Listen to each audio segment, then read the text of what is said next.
What's going on, my champions? Jai T here, coming from Art Basel, Miami, where we're going to find out who are the biggest disruptors of the industry, who's incorporating blockchain technology, and how they're going to shape the future of our world. And I'm here with Andrew Smirker. He's a champion among champions. I saw him here by this piece of Decentraland plot, and it's a beautiful thing to be here, to be among good company. And when we got to talking, I learned some really interesting things about what he's up to. He smashed his iPhone with a hammer and is now carrying around this device. What have you got there? So this is a Sonam XP5. It kind of looks like you could call a bomb strike on it, like a missile strike. 2 years ago, I smashed my iPhone with a hammer, and I've been trying to sell it as an art piece without buying a smartphone again. It was the end of 2020 that I smashed it, and then I started taking pictures of it with a Polaroid SX70. The SX70 is what Warhol used to take pictures of his social circle long before Instagram. It was the iPhone of its day, so it's kind of like going backwards in time. I took those Polaroids of the smashed iPhone, and then I scanned those and turned them into NFTs. And then I also shot a 3D version of the smashed iPhone, so I have the actual phone, the physical photos, the digital NFTs, and the virtual phone, all being sold separately to prove the independent planes of value. What made you smash the iPhone in the first place? Well, this was like around the 2020 election. I was just like really stir crazy and just like kind of going nuts. And so just out of aggression, I just smashed it. And I took some time away from like social media, all that stuff. Was that the tipping point? Was social media what pushed you over the edge? It was really that kind of thing. And after I took some time away, I started thinking about how it's not just that the phones are listening and all that kind of stuff, but that the data is valuable. And the way the question really popped up in my mind was, if our data has value, why do we even have to buy the phone?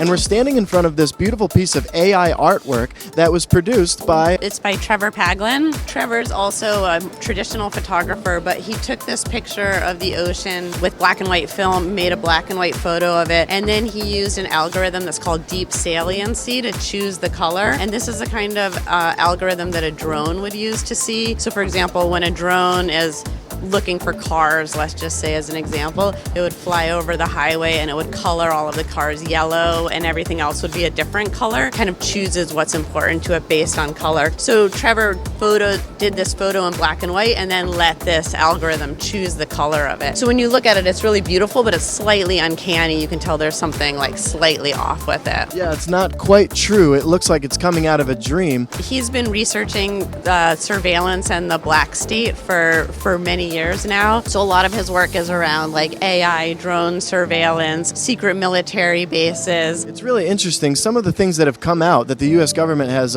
released information about the technology that they had even as far back as the 50s. So we can only imagine what they're working on today that we won't find out for a very long time. So we're standing in front of Trevor Paglin's photo near Rock Point that he made this year in 2023.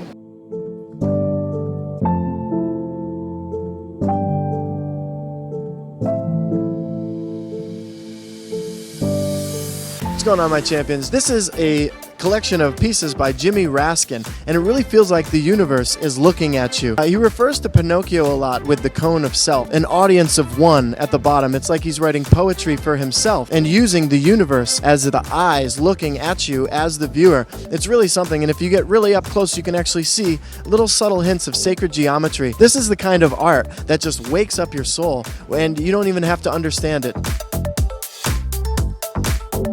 One of the things that makes the blockchain so powerful is the decentralized nature of how these transactions, when you buy an NFT, can go out to the network and it verifies the certificate of authenticity. And so if we responsibly bring this technology to the forefront, then it can be used to free humanity. But in the wrong hands, we'll end up in chains. And we don't want that. So that's why we're here at Art Basel, to talk with the people about how to bring this technology forward in a way that frees humanity.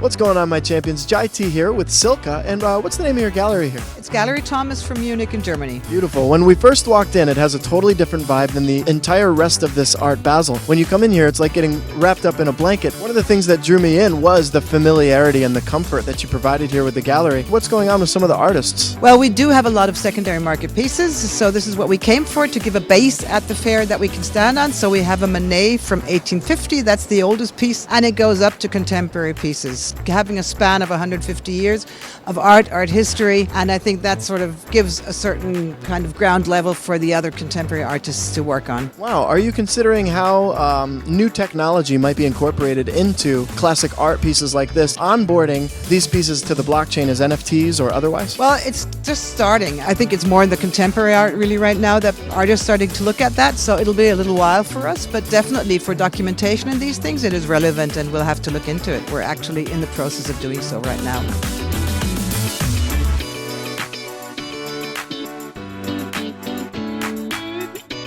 So here in the shadows of Art Basel Miami, we've come across another Decentraland exhibit. You see, in the future, it's not just going to be digital real estate. The very house that you own will exist as an NFT, as a non-fungible token, a digital certificate of authenticity for many of the things you own, from clothes that you wear to your car, your driver's license. It's all going to be on the blockchain. But if you just take a moment and consider the encryption and the security that comes along with placing your assets on the blockchain, then you might find it quite valuable.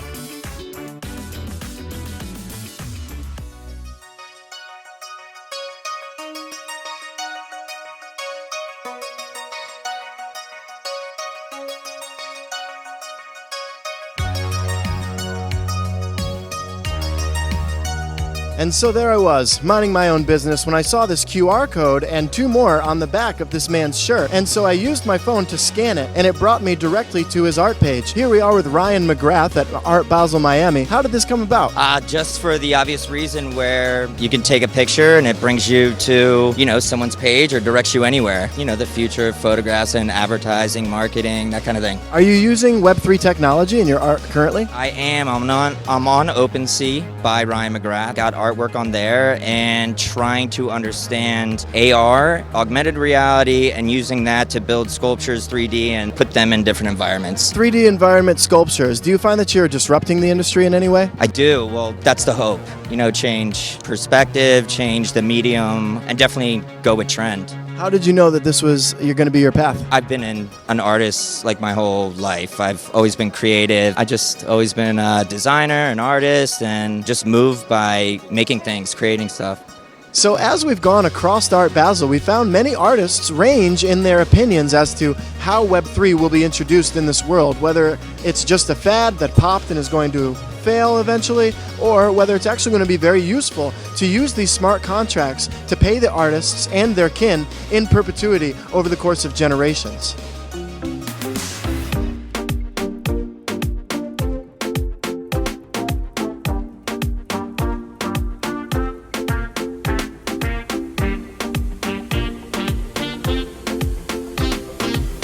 We were here checking out some of the art, and while it resembled NFTs, it is not indeed. But my man Brian here heard me say the word, and like a moth to a flame, we found each other. So what's bringing you to Art Basel? The artwork, I love art, and in town for NFT convention anyway, so just happened to check it out, and as soon as I walked around the corner, I said, whoa, that looks like a JPEG. So, how did you get into NFTs? How did it all start? I actually got started about a year ago. I run an investment firm, and my clients were asking about crypto and all that, so I got into it, but it really got into following the NFT music artist, and that's the area that's, to me, has the most intrigue moving forward.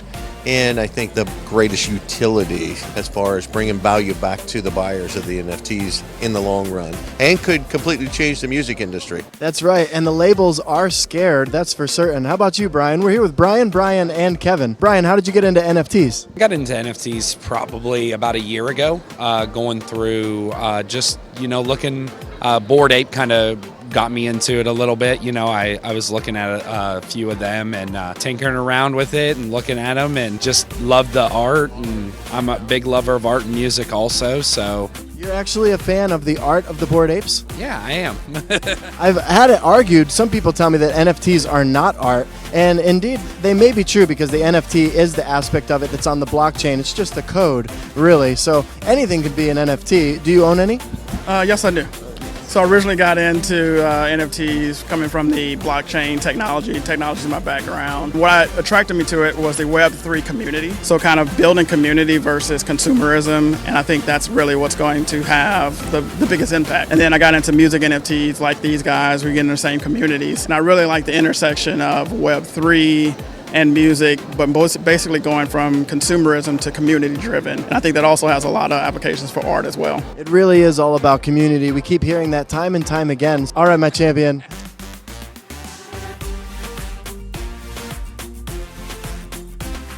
So I had to take a moment to really appreciate this piece by Jean-Michel Basquiat. He was an apprentice to Andy Warhol. He would absolutely destroy the ego of anyone around him. Warhol would spend countless hours working on a piece, and Basquiat would say, "Hey, will you paint this with me?" Warhol would put in every little detail, and Basquiat would come with his paintbrush and just cover it right up and destroy it, never to be seen again. It really is one of my favorite artists of all time, and I'm really grateful to be standing here. He used to listen to the radio while watching TV, while reading a magazine, while painting. And so he was the true reflection of society.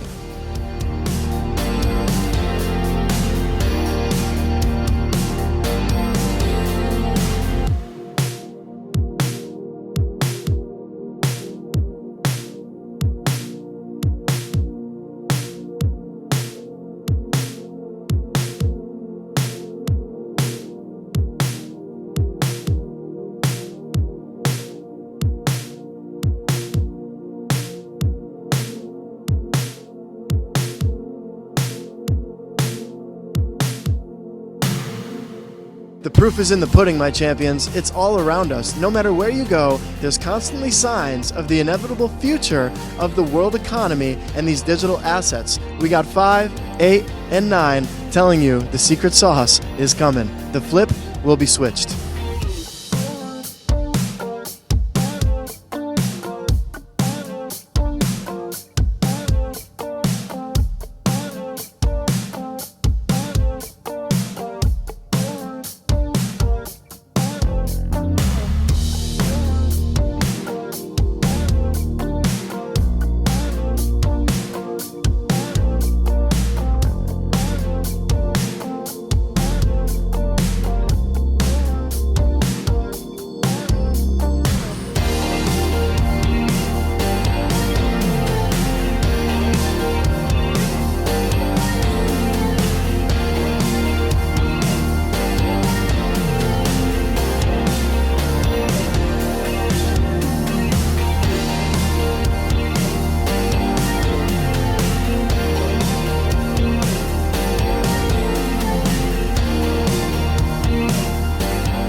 So what we have here at Art Basel Miami is the colliding of worlds. They say to be careful for the artists because they socialize with all walks of life. You might see them sitting on the sidewalk, hanging out with someone who's currently experiencing homelessness, and you may see them at a fancy dinner among the wealthy. The artists really do cross these boundaries regularly, and it's been really great to meet some of them here at Basel, some of the gallery owners. There's been an amazing plethora of people here. And yet, there's still so much further to go when it comes to the blockchain technology. They're not quite incorporating it the way that I had expected, and that just goes to show how early we are. So until the next video, my champions, big love. This has been Jai T at Art Basel Miami.